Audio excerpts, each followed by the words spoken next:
Donc, Parashat Yitro, euh, on, on fait ce shiur pour la Refouach Shlema de Dina Bat Simcha, Déborah Bat Ninet, Moshe Ben Miriam, David, Haniel Ben Esther, qu'Akadosh Baruch Hu leur envoie une Refouach Shlema. Betor Kol Chole Amo Yisrael, Amen. Parashat Yitro. Le Parashat Yitro, on va appeler un petit peu le shiur, le secret de la simcha. Le secret de la simcha, vous savez, on parle beaucoup de simcha. Ouais, il faut être besimcha, etc. Et souvent, les gens qui sont besimcha et qui prônent la simcha, c'est c'est une simcha un petit peu artificielle, qui a besoin de musique, qui a besoin de danser, je sais pas, je sais pas où. Il te dit, ouais, t'es pas de simcha, etc. Bon, c'est un petit peu paradoxal. On rajoute pour le chiot, réfoua shelema de Léa, Batin et Léonard, que je vous lui accorde une grande réfoua shelema, betor kol chole amo Israël. Amen. Ouais.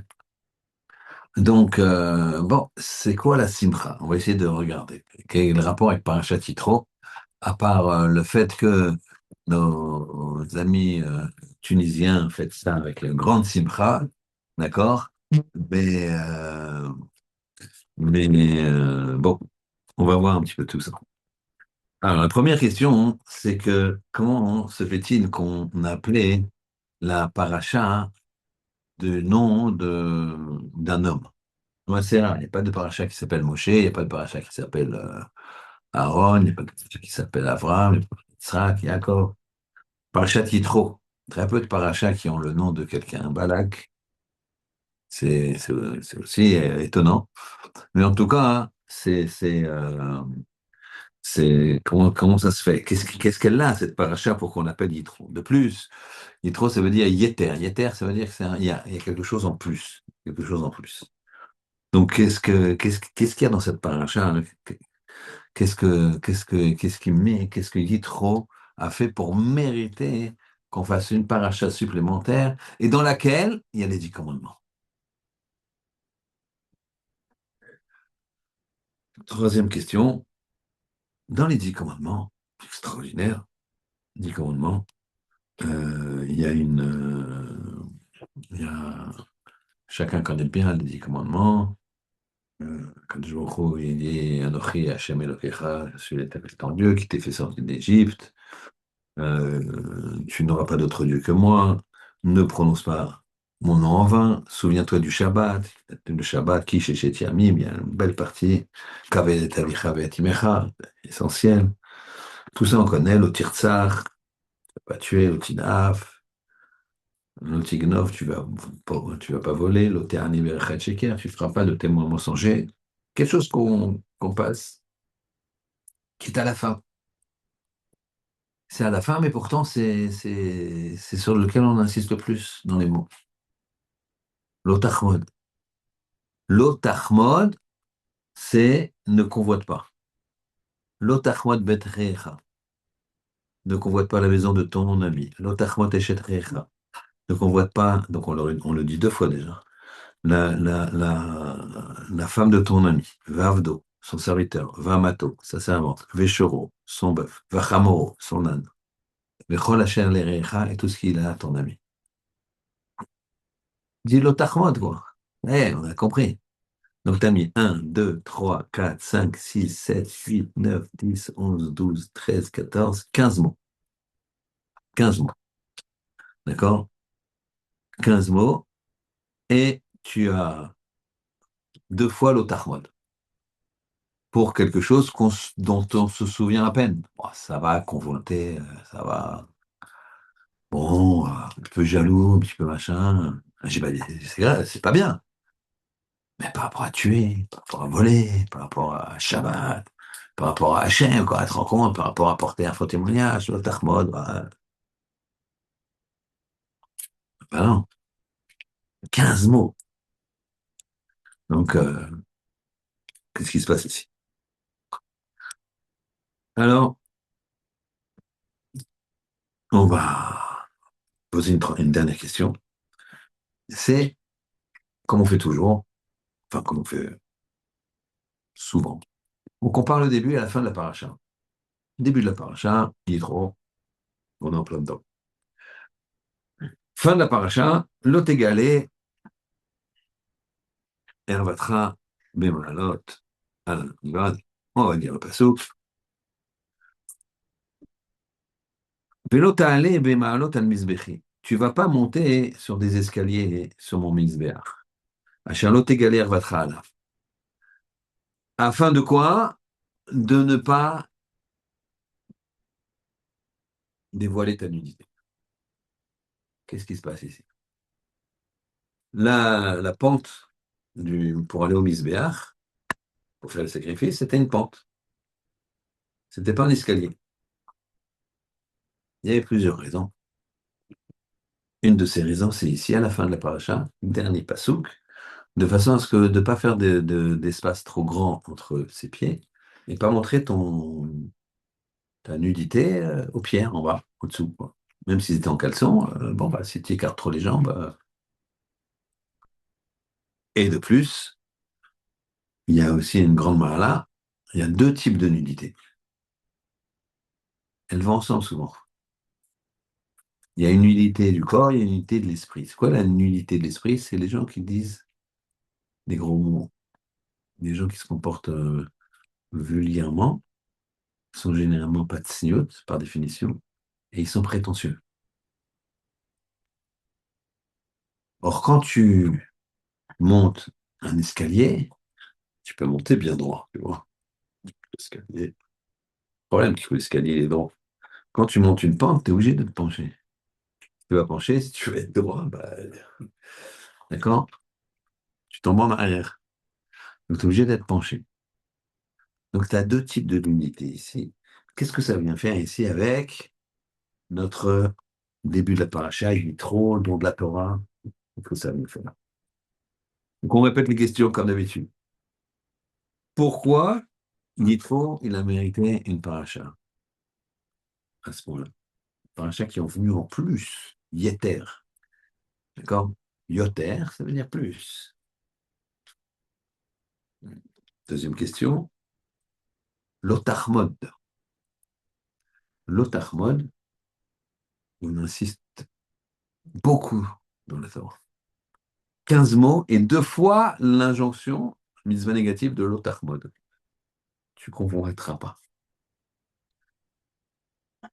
Et enfin, la fin de la paracha qui nous parle de tsniout physique comme de tsniout spirituel, puisque c'est un manque de tsniout d'être prétentieux. Ça se comprend. Pourquoi on finit la paracha avec ça? Quel rapport? Alors, pour bien comprendre, on va essayer de regarder un petit peu, on va rentrer un petit peu dans les psukim pour répondre à ces trois questions. La paracha, elle commence comme ça. Vaishma Yitro, il a entendu Yitro. Il a entendu Yitro Kohen Midian, Choten Moshe, et Kol Asher Asa Elokim le Moshe, tout ce qu'il a fait Moshe à Israël, Amo son peuple qui otsi Hashem et Israël Mitzrayim. Rashi, tout de suite, il a entendu quoi Yitro? Vaishma Yitro, Mashmoa Shama Uba. Qu'est-ce qu'il a entendu pour se convertir? Yitro, c'était pas un petit jour. Yitro, c'était quelqu'un qui cherchait la vérité. Yitro, c'est quelqu'un qui cherchait la vérité. Dans le Midrash Rabbah, c'est marqué que quand euh, le Pharaon il a demandé conseil pour se débarrasser de, des Juifs. C'est-à-dire qu'il voulait enfin, se débarrasser. Il avait, il avait, il avait, il avait vu dans les astres que le sauveur du clan d'Israël, il allait naître. Alors il avait un conseil, il a fait un conseil de sages. Dans ces sages-là, il y avait Yitro, il y avait Job, et il y avait Bilham. Ils ont demandé qu'est-ce qu'on fait. Bilham, il a dit, t'as qu'à tous les nouveaux garçons juifs, tu les tues.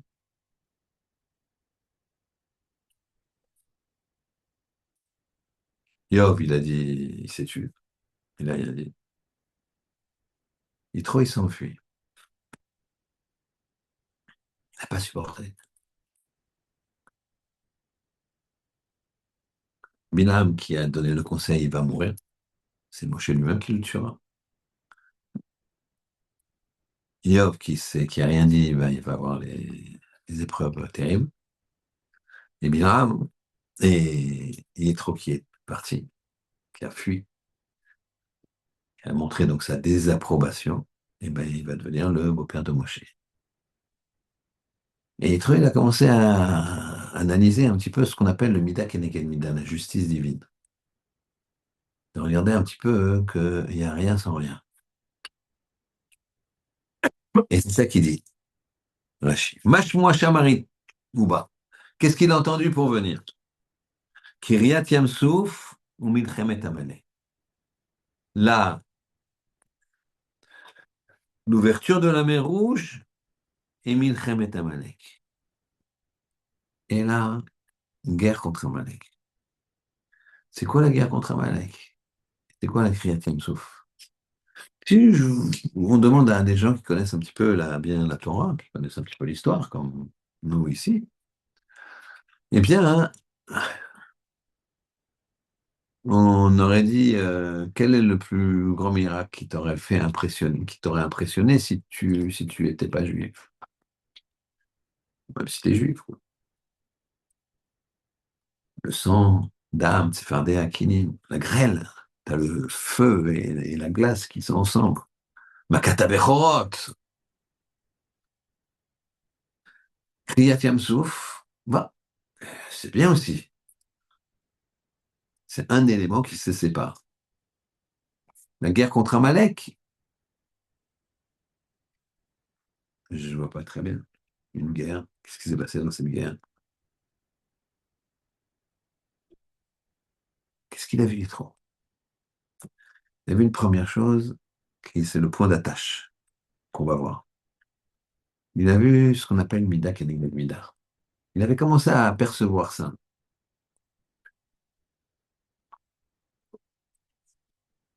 avec le clan d'Israël, comme ils étaient opprimés. Et là, ils le perçoivent réellement. Il commence à le toucher du doigt. Et plus que ça. Quel est le point commun entre Kiryat Yamsouf et Milchemet Amalek? C'est le Mida Keneged Mida. Mesure pour mesure. Tu fais quelque chose, il y a une conséquence. Elle n'est peut-être pas tout de suite, elle est peut-être après, elle est peut-être dans le futur, mais elle arrive. Il y a quelque chose, elle a une conséquence. Et là, il voit ça. Il a vu qu'est-ce qui s'est passé Kiryat Yamsouf. On dit on va dire dans le matin, Bezrat Hashem, il est marqué que les, les Égyptiens ils se sont noyés Kakash. À un moment, c'est Kakash. Yochlemo Kakash. Ils se sont noyés Kakash. Ce Kakash, c'est euh, une paille. Il y a marqué aussi Yardubim Tsolot, ils sont tombés dans les abîmes, Kemo Aven, comme une pierre. Et à un moment, il y a marqué qu'ils sont tombés, Tsalelo, ils ont été engloutis, Kaoferet, comme du plomb. Donc tu as le plomb, la paille et la pierre. Ah, c'est une belle poésie, Asia Chermochi. Tu as besoin de me faire, tu as besoin de me dire comme ça, Yochlemo Kakash, ils ont, ils ont été Kalem, ils ont été terminés comme de la paille. Kalem, c'est globalement noyé, quoi. Mais Kalem, ça veut dire noyé.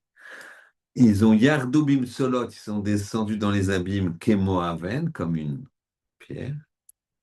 Pareil. Et Tsalelo, ils ont été mélangés de Solel. Ils ont été Kaoferet, comme du plomb, Maïm Adirim, dans l'eau profonde.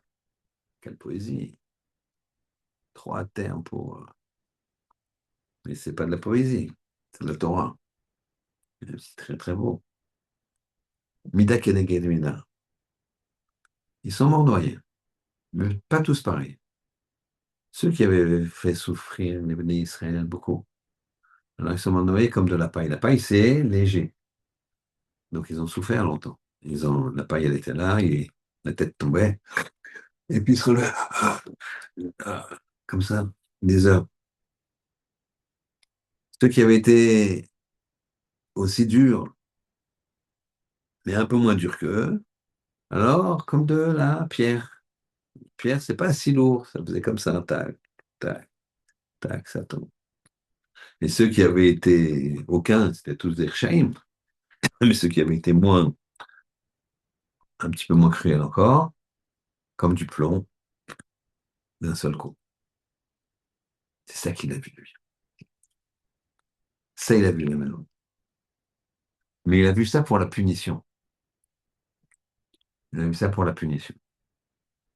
Après, il s'est dit, mais alors, le peuple juif, quel est son problème? Et il a compris, avec Amalek. Qu'est-ce qui s'est passé? Quand le peuple juif, on l'a vu la semaine dernière, Rafoui Daïm. Ils n'avaient plus l'aïmona, ils ne croient plus en Hachem, on avait dit c'est les deux. Mais c'est parce qu'ils n'étudiaient pas la Torah, parce que leur main, c'est arrêter d'étudier. C'est-à-dire qu'ils se sont arrêtés d'étudier, c'est pour ça qu'on dit leurs mains se sont affaiblies. On a expliqué longuement que c'est de s'arrêter d'étudier. Avec la Torah, t'avances. Avec la Torah, t'es protégé. Sans la Torah, t'es pas protégé. Donc lui, il a vu Mida Keneged Mida. Il a compris, il a dit Hachem, il existe. Ça, il avait compris depuis longtemps que c'était un monothéiste. Au départ, c'était médias, c'était d'autres choses. Puis après, il a commencé à éliminer tout ça. Faut savoir que Yitro, c'était un homme très, très intelligent, très riche, très puissant. Chaque fois, il allait au top de ce qu'il fallait imaginer. Le gars, il arrive, c'est un gars très, très. Il s'intéresse à l'islam, il devient le plus grand moufti, le grand. Tout le monde lui. Puis après, il voit qu'il y a un problème, il descend. Après, il s'intéresse au christianisme, il devient le pape. Puis après, il voit qu'il y a un problème, il descend. Et après, il s'intéresse à la Torah, et là, il se trouve beau-père de Moshe. Et Mais à un moment, il est descendu de tout, il n'avait plus rien. À chaque fois, il était au top, et il disait, bon, il se retire. Ça, hein, c'était la grandeur de Yitro. Il a voulu regarder. Il a voulu regarder la vérité. Quand il a vu le Mida Keneged Mida, il a vu, ah, t'abandonnes la Torah. Parce qu'avec la Torah, t'as tout. C'est marqué comme ça dans. Il y a les tfilotes ashkénaziotes et les tfilotes sfaradiotes. Elles sont souvent différentes. C'est pas tout à fait la même. Ah, fondamentalement, évidemment. Mais ici, il y a marqué quoi? Les mots sont quasiment les mêmes. Les mêmes. À la fin de la Mina, il y a marqué Kibeor Panecha. On loue Hachem. Car avec la lumière de ton visage, Natata lanu, tu nous as donné, Hachem Elokeinu, Torah vechaim. La Torah est la vie. Donc la Torah, c'est la vie. Torah vechaim. Ava vachesed, l'amour et la bonté. Donc t'as les dogmes là. Tzedaka varachami. La tzedaka, charité, verachamim et la miséricorde. Beracha, la bénédiction, la bracha, les gens ils cherchent la bracha, bah regarde, prends la Torah. Avec la Torah, tu as tout ça. Et tu as quoi? Shalom. Le shalom. Et la bracha, elle finit par Amevarech Tamu Israël, pas shalom, dans la paix. La paix, c'est le secret de la simcha. Et comment on le reçoit? Beor panecha natatalanu. Hashem Elokeinu, il nous a donné Torah, Vechaim. Torah et Chaim, c'est lui. La vie, c'est Torah. Mais il faut mettre la hava, il faut mettre l'amour. En même temps, tu regardes dans Ahava, tu as une gématria de 15. Aleph 1 et 5, 6, Bet 8, 8 et 5, 13, Behava avec amour, 14, 15. Combien on a dit qu'il y avait de mots dans l'Otachmod? 15. La Gemara dans Chagiga, elle dit quoi? Elle dit qu'il y a 7 mondes. 7 cieux, pardon. 7 cieux. Entre chaque cieux, il y a un espace. Chaque espace, il fait 500, non, 500 années de marche humaine. L'épaisseur d'un ciel, c'est 500 années de marche humaine. D'accord? 500, 500. Et de même. Donc, tu as la Terre, 500 années de marche humaine. Épaisseur du premier ciel, 500 années de marche humide. Après, tu as la même chose, fois 7. Donc, tu as combien d'espace en tout? 14. Espace, épaisseur. Espace, épaisseur. Au-dessus de ça, tu as le Kissa carbone. Au-dessus de ça, tu as le 15e. 14 et 1, 15. La Teshuvah, ça se fait avec 15. אמת ויציב ונכון וקיים וישר ונאמן ואהוב וחביב ונחמד ונעים ונורא ונעים ונורא ויתיר ומתוקן ומקובל וטוב ויפה. 15, vous verrez dans Emet. Il y a 15. Pour faire Teshuvah, comment tu fais Teshuvah? La bracha de Teshuvah, il y a combien de mots? 15. On va vérifier. Ashivenu avinu letoratecha, vekorvenu malkinu לעבודתך, והחזירנו בתשובה שנאמר לפניך, ברוך אתה השם רוצה בתשובה. 15. Et quand tu finis les Yishtabach, שיר ושבחה, הלל וזמרה, עוז וממשלה, ניצר גדולה וגבוהה, תפארת, קידושה ומלכות, ברכות והודעות. Après, mais attends, jusqu'à maintenant, c'est déjà plus une louange. T'en as, pareil, 15. Donc, 15, c'est la capacité de grandir. Donc, c'est Yudke, c'est un Yud et un He. D'accord? Le, le niveau Vav et He, c'est encore autre chose. On, c'est encore autre chose. C'est un autre chiot. Quand le Yud et le He, c'est ces 15-là, eh bien, elles sont dans l'Otachmod. Quel rapport l'Otachmod? Moi, j'aurais vu, elles sont dans Shabbat. Aussi dans Shabbat. Mais l'Otachmod, qu'est-ce que ça fait? Alors, vous allez comprendre quelque chose. Et on va comprendre, avant de répondre à ça, on va continuer. Il y a marqué Vayichad Yitro. Al kol atova asher asa Hashem leIsraël. Vayichad. Yichad, il faut toujours regarder. Yichad, ça veut dire il a tremblé. Il y a un côté positif, un côté négatif. Qu'est-ce qu'il dit Rashi? Vayismach Yitro. Quand tu te réjouis, ça fait un. Tu fais un. Yichad. Et bien, quand on se réjouit ensemble, on fait un. Mais il y a aussi quand on a de la peine ensemble, on fait un. Pour les gens, c'est le bonheur qui fait qu'ils sont un, ils se sentent bien. Des fois, c'est du réserve, c'est l'épreuve qui fait qu'il est un. Yichad Yitro. Yitro, il s'est réjoui de toute cette Torah. Le but, c'est de faire Echad. Echad, c'est le shalom. Shalom, ça veut dire shalem. Shalem, ça veut dire plein. On est d'accord? Shalom, ça veut dire complet. Donc, ça veut dire que quand tu te sens complet, tu fais un, Echad. Echad. Et donc ça, hein, c'est vraiment fondamental. Ça, c'est quelque chose de fondamental. Et comment tu peux faire un? C'est quand tu as travaillé ton ego. Quand tu as travaillé ta gave. Et là, on rejoint la fin du Passouk, la fin de la paracha. Ne dévoile pas cette gave. J'ai entendu l'histoire racontée qui le concerne par l'actuel grand rabbin d'Israël, qui qui n'était pas grand Rav d'Israël, était beaucoup plus jeune à l'époque, il était déjà Rav, puisque Rav Kadori était vivant. Il raconte qu'il y a une émission de radio le vendredi sur une radio religieuse où des rabbins parlent. Et un rabbin parlait en disant beaucoup de mal de Rav Kadori. Comme ça, en fin de matinée, un vendredi. Lui, il écoute ça. Justement, il est en voiture, il écoutait ça. Je ne sais pas dans quelles conditions il écoutait la radio. Il est outré. Il reçoit un coup de téléphone un coup de téléphone d'un ami qui est aussi Rav.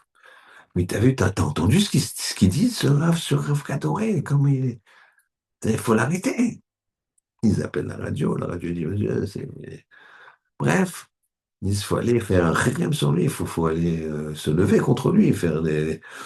Mais on ne peut rien faire sans l'aval de Rav Kadoré. Donc ils vont là-bas, je crois que c'est dans Yerushalayim, Bethel, là dans la Shiva des Kabbalistes. Et là-bas, ils arrivent, il est en chiour. Et Rav David Yosef, Chita, il regarde par la fenêtre et il voit Rav Kadoré qui donne un chiour, une dizaine de personnes comme ça. Et il est là, rayonnant, et souriant, il est comme ça. Et Rav David Yosef lui dit, ça l'embête de casser cette harmonie. Il se dit, mais d'un autre côté, il ne peut pas laisser faire, le temps presse, et puis faut tout de suite un démenti, faut tout de suite. Voilà que à un moment, il réfléchit pas, très. Finalement, il y a un élève qui sort. Les élèves, ils avaient 70 ans, hein. Alors, il l'attrape et il dit vous, vous allez revenir? Il dit oui, je fais l'aller-retour, je reviens au Chior. Vous pouvez dire, chuchoter à l'oreille du Rav que c'est assez urgent que voilà, qu'on est là, qu'on voudrait le voir. Et il chuchote, il revient, il chuchote à l'oreille du Rav. Le Rav, il estime que c'est vrai qu'il avait beaucoup de respect pour Rav David Yosef. Il le voit à travers la fenêtre et il leur dit, bon, tenez, révisez ça, là, il leur donne de quoi étudier, et puis il sort. Et là, Rabbi Yosef, il dit, voilà, il y a quelqu'un qui dit beaucoup de mal de vous, etc. Et Rav Kadoué dit, qu'est-ce qu'il dit comme mal? Il dit, oui, t'es un grand Rav, et t'as entendu que les gens qui disent du mal, il dit, non, c'est impossible. Mais je veux que tu me dises. Il essaie d'amoindrir dans les mots, etc., mais c'est pas tellement possible. Il dit, tu me dis exactement ce qu'il a dit. Et là, il lui dit les choses infâmes que l'autre a dit. Et là, Kadoré, il a dit ça. C'est incroyable. C'est incroyable. Et qu'est-ce qu'il dit d'autre? Il dit d'autre. Et à chaque fois qu'il lui dit, il rigole, il rigole. Et quoi d'autre? Il dit, ça se va. Il dit, écoute, je lui pardonne tout, c'est rien. C'est rien, c'est rien. Et je veux rien que tu fasses. Et tu fais rien. Et vous faites rien. Et si les gens viennent, c'est rien. Allez, merci d'être venu. Et alors, dit, ne crois pas ses yeux, ne crois pas ses oreilles. N'importe qui aurait répondit devant de tels mensonges, de son telle infamie. Et donc, il est comme ça, abasourdi. Il raconte lui-même sur lui-même. Le Rav Kadori, il revient dans la salle, il s'assoit. Et là, Rav de Youssef, il s'est dit, est-ce que c'est un self-control qu'il a, mais quand même qu'il est poguéa, il est marqué, il est pas. Il reste un petit peu comme ça, de dehors. Il regarde le Rav. Et il le voit enseigner avec encore plus de joie et de rayonnement. Et ben c'est ça, va y rentrer. Quand ton ego, tu l'as mis de côté, alors tu fais Erad, tu fais un. T'es Shalem. t'es entier. Tu peux avancer les 15 marches. L'Otahmod, il y a 15 mots. Parce qu'on te dit, c'est ça que tu dois gravir, quel que soit le domaine. L'Otahmod, ça qui est incroyable. L'Otahmod betrecha, la première chose que le gars il est jaloux, c'est la maison. Et une plus belle maison. L'Otahmod eshet recha. Maintenant, ça c'est déjà autre chose, sa femme, la femme. Avdo, son serviteur. Amato, servant. Shoro, chamoro, bechol asher lerecha. L'Otahmod ne convoite pas. Sois content de ce que tu veux. Ezeu Hashir à sa mère Bechel Ko. Chelek de lui. Chelek, c'est une part. T'as une part, c'est ta part, mon ami. Chelko, c'est sa part. Chacun sa part. Tu peux pas, si tu veux la part de l'autre, eh bien, et lui et toi, vous serez détruits. À titre de petite blague, entre guillemets. Une fois, une petite souris, elle fait la fête, et puis il y a du whisky qui est tombé par terre. Et donc elle prend le whisky, elle prend le whisky, elle prend le whisky. Et puis elle se sent forte comme ça, et en même temps, la tête elle tourne, elle s'endort. Voilà qu'il y a un lion qui passe. Il voit une souris, elle a un bibi de whisky, il dit, ah, c'est sympa, ça va être mon apéritif, là j'ai bien peut-être un petit truc sous la dent. Et il y a un autre lion qui arrive, qui pousse le premier lion, qui dit, non, non, moi j'ai bien mangé, j'ai besoin d'un digestif, voilà. Non, c'est mon apéritif, non, c'est mon digestif, ils se battent, ils sont forts l'un et l'autre, finalement ils meurent tous les deux. C'est la petite souris, elle se réveille comme ça, qu'elle voit les deux lions morts, elle dit, oh là là, qu'est-ce que je suis forte quand je suis sous. Les deux lions, chacun voulait la part de l'autre. Parce que l'otachmod, ça détruit et l'un, malheureusement, et l'autre. L'otachmod, c'est le contraire de l'unité. C'est le contraire de l'unité. Dans la bracha de Shalom, c'est le contraire. Quand tu étudies la Torah, eh bien, tu as ce yichad, tu as ce yichud. Tu fais un. T'es- Le gars, il te manque de respect. C'est pas grave. Pourquoi? Parce que c'est la lumière d'Hachem. La lumière, Beor Panecha, avec sa lumière, la lumière d'Hachem, la lumière de la face d'Hachem. T'imagines ce qu'on dit 3 fois par jour? Beor Panecha, avec la lumière de ta face, Natatalanu Hachem Elokeinu, Torah, tu nous as donné Torah. Et avec la Torah, Chaim, la vie. Mais pour ça, il va falloir avoir les 15 étapes. B-A-A-V-A. Chesed, Tzedaka, Beracha, la bénédiction Torah, et finalement, Shalom. Et la dernière bracha de tout le Shmoné Esrei, toute la Mida, que ce soit Ashkenaz Sfarad, c'est la même, bien sûr. Amevarech Tamo Israël, Bachalom. Bachalom. Incroyable. Shalom, c'est Shalem. La paix, c'est d'être complet. Complet, c'est d'être un. Un, c'est Yichad. Yichad, il nous dit Rachid, c'est la Simcha. Donc la Simcha, c'est pas chanter, danser. La Simcha, c'est d'être un, de faire, d'être d'avoir fait les 15 étapes. 15 étapes qui nous amènent vers Akadosh Baruch Hu, le Kisei Hakavot, mais 15 étapes aussi qui nous amènent vers nous-mêmes. Te'echat. Les gens, quand ils s'énervent, qu'est-ce qu'ils disent? Ah, il m'a fait sortir de mes gonds.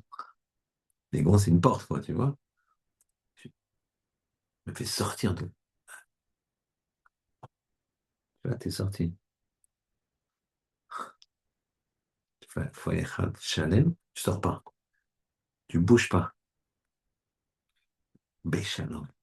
Pour ça, pour être serein, pour être serein, il faut travailler al Torah.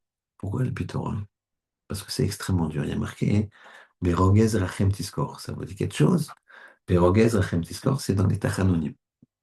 Berogez Rachem Tiskor, c'est trois mots. Ça aussi, c'est comme un Ashkenaz Sfarad. Tous les fondamentaux, ils sont comme un Ashkenaz Sfarad. Berogez Rachem Tiskor. Dans ta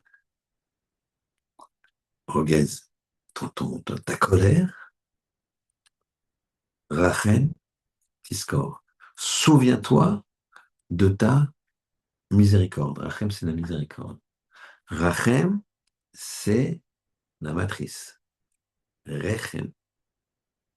L'enfant, il sort par Rechem, la matrice. La miséricorde, c'est ce qui permet d'avancer, permet de continuer. La matrice, c'est ce qui donne l'avancement, la naissance. Rechem, ça donne pareil. On avance. On pardonne, on avance.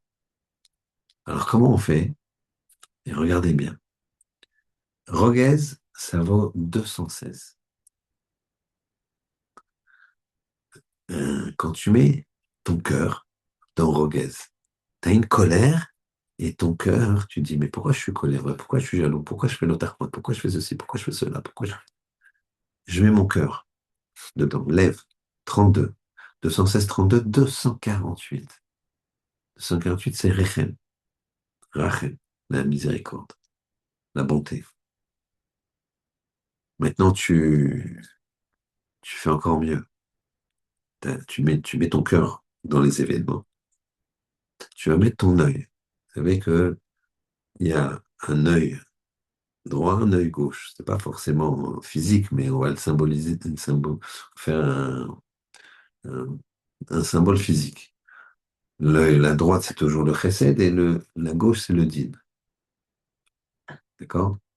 Regardez du bon œil. C'est pour ça que Bilham, il n'avait qu'un seul œil, un œil mauvais. Quand tu regardes d'un œil, c'est-à-dire d'une seule vision, plein de chesed, plein d'amour, l'œil, ça vaut 130. Aïn, 130.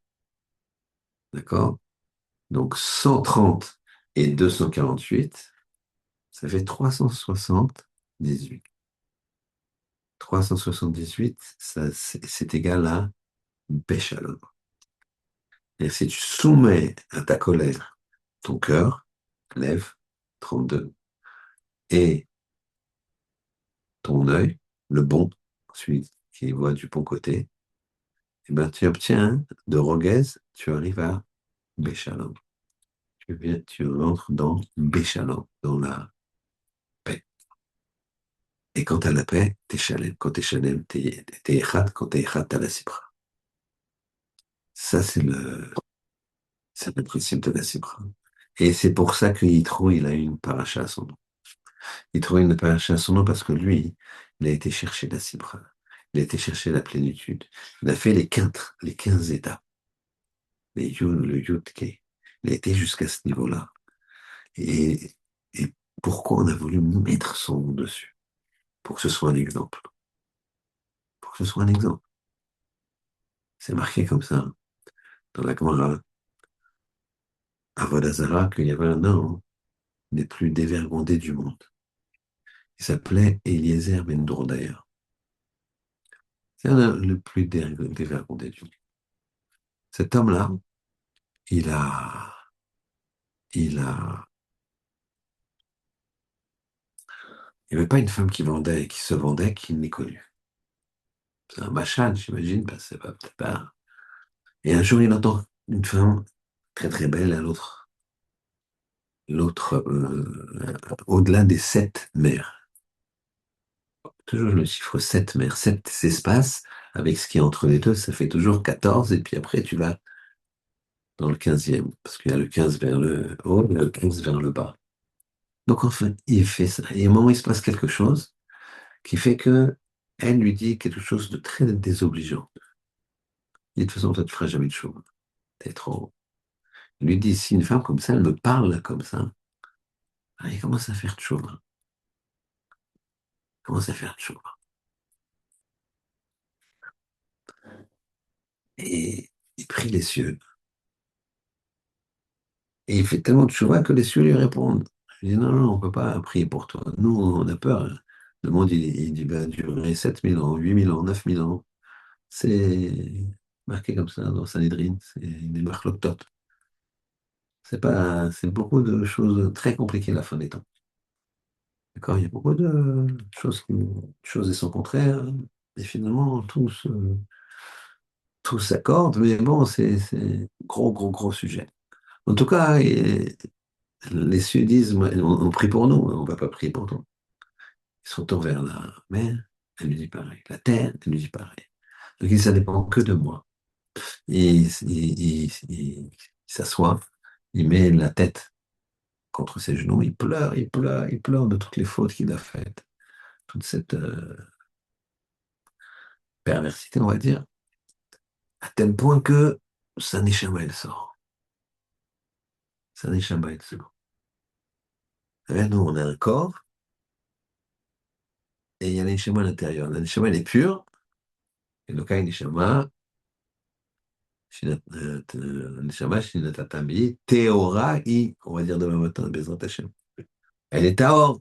Elle est Tahor, la neshama que Hachem nous a donné. Hachem ne peut pas nous donner autre chose que quelque chose de pur, parfait, un diamant. Et nous, avec le corps, on l'a sali. On lui envoie des saletés. Et elle se salit, c'est comme un diamant. Tu le salis, tu le salis, tu le salis, alors il commence à se faner. Et après, quand il faut nettoyer, quand tu nettoies, alors là, il se sent tiré, il peut sortir. Et c'est ce qui s'est passé. C'est ce qui s'est passé. Il a, il a, il a tellement pleuré que Neshama est sorti. Et là, il y a une voix du ciel qui sort et qui dit la chose suivante. Rabbi Eliezer ben Dordaya yesh chelek leolam haba. Ou mezuman leolam haba. Il va direct au leolam haba. Les talmidim de Rabbi qui ont entendu la voix, et eux aussi, ils ont entendu Mistama. Ils ont dit Rabbi, Rabbi Eliezer ben Dordaya. Bon, Eliezer, il faut le faire, de pleurer au point de mourir. Il ne s'est pas tiré une balle. Teshuva jusqu'à en mourir. C'est-à-dire qu'il a les larmes et les regrets jusqu'à nettoyer ça, Neshama, pour que sa Neshama ne puisse plus supporter de rester dans un corps comme ça. Parce qu'il y a un moment où le corps, il ne peut plus faire Teshuva. Il faut que la Neshama, elle parte. Et pourquoi tu l'appelles Rabbi? Pas Rabbi quand même. Tu dis c'est un Chabad, il te dit, c'est pas ça. Il y en a qu'un. C'est pas Rabbi. Les élèves de Rabbi disaient Rabbi, mais c'est pas Rabbi Yochanan, Rabbi, c'est pas Rabbi Eliezer, Rabbi Yehuda, Rabbi Eliezer ben Dourdaya. Non. Eliezer ben Dourdaya. Et pourquoi Rabbi?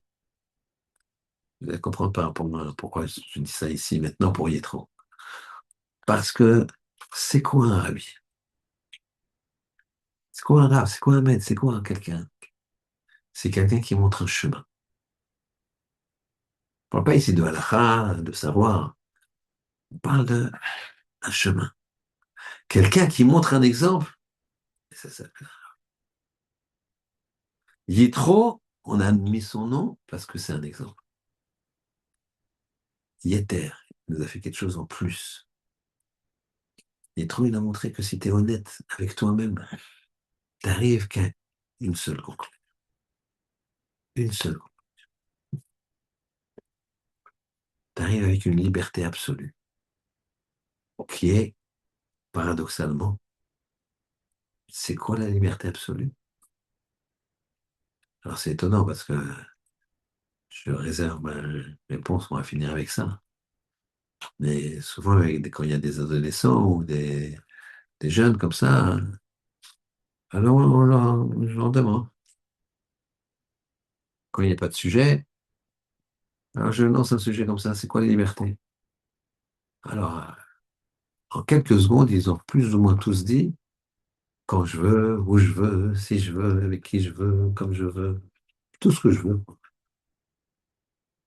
Et je la laissais bien. C'est magnifique, vous avez défini tout à fait ce que n'est pas la liberté. Donc, une fois que tu sais ce que n'est pas la liberté, tu sais ce que c'est la liberté. La liberté, c'est quand tu n'as pas le choix. Ou plutôt, quand tu as fait tous tes choix et que tu te tiens à tes choix, donc tu n'as plus le choix, puisque tu te tiens à tes choix. Celui qui décide de faire Shabbat, il fait le Shabbat. Si maintenant, parce que il y a un contrat à signer tout dépend le montant, quoi. 10 000, je ne déplace pas. 100 000, 200 000, bon, il fallait le dire tout de suite. On a gagné du temps.